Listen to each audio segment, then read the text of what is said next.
Voilà, donc à la demande de beaucoup de personnes, je vais vous montrer un petit peu le matériel que j'utilise pour faire les vidéos.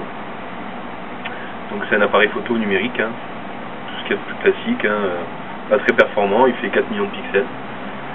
Ça suffit parce que bon, de toute façon, qu'il fasse 4 millions de pixels ou 10 millions, ce qui est important c'est la qualité vidéo. Et il faut savoir que la qualité vidéo sur les appareils photo numériques est toujours la même. Elle varie entre 25 et 30 images par seconde. Donc celui-ci fait 30 images par seconde. Donc je suis au maximum des possibilités de l'appareil photo numérique. Ce qui compte par contre, c'est deux choses.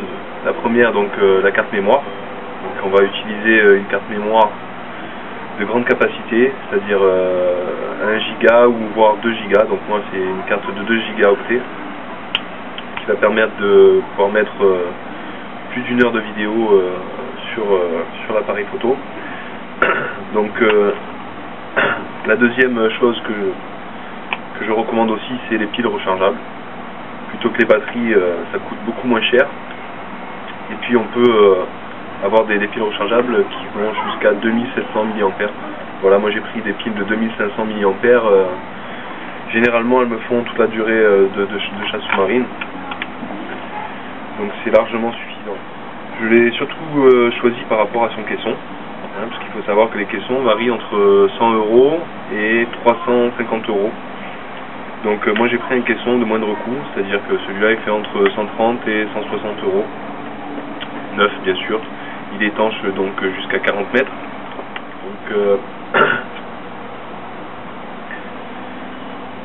Donc, on met l'appareil photo donc dans le caisson. Normalement il faut mettre donc un petit sachet de gel de silice, ce qui va éviter l'humidité et la condensation à l'intérieur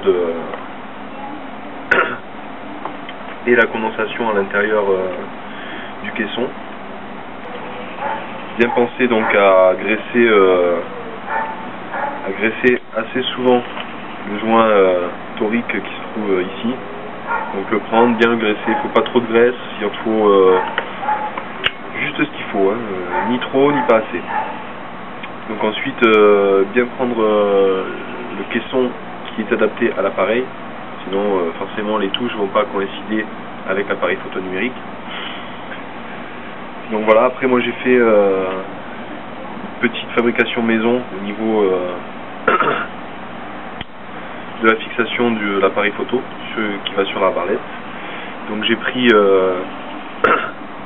une tige en aluminium. Pourquoi l'aluminium? Parce que déjà ça rouille pas, et de deux ça se travaille très bien. Au niveau on peut la couper à la taille qu'on veut, on peut faire les trous à la dimension qu'on veut, c'est beaucoup moins dur que l'inox et ça coûte moins cher en plus. Donc moi je l'ai adapté donc directement sur l'appareil photo avec une vis inox. Et de l'autre côté pour la partie fusil, donc j'ai mis deux vis inox pour éviter justement que la fixation bouge, avec un système de clips en inox que je vais clipser directement sur l'arbalète. Ensuite donc j'ai fait une attache pour éviter justement de perdre l'appareil. Donc par sécurité, un mousqueton en inox accroché avec une ficelle, et au moins on est sûr que l'appareil ne va pas s'en aller. Côté fusil, donc j'ai mis des risselants sur le fût, des risselants en plastique, ce qui va avoir pour effet déjà de bloquer un peu plus l'attache et d'éviter d'abîmer le fût bien entendu. Donc voilà, hop, on le clipse et c'est fini. Sécurité, on met le mousqueton et là on est paré.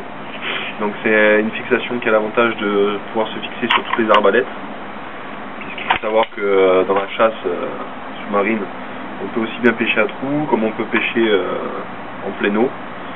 Si l'eau est sale, on va utiliser un petit fusil, et si l'eau est claire, on va utiliser un grand fusil. Donc il fallait quelque chose qui s'adapte sur tous les fusils et qui peut se démonter facilement, parce que si on veut faire des images sans le fusil, ben, au moins on peut l'enlever facilement. Donc c'est quelque chose qui coûte pas très cher et qui est très efficace.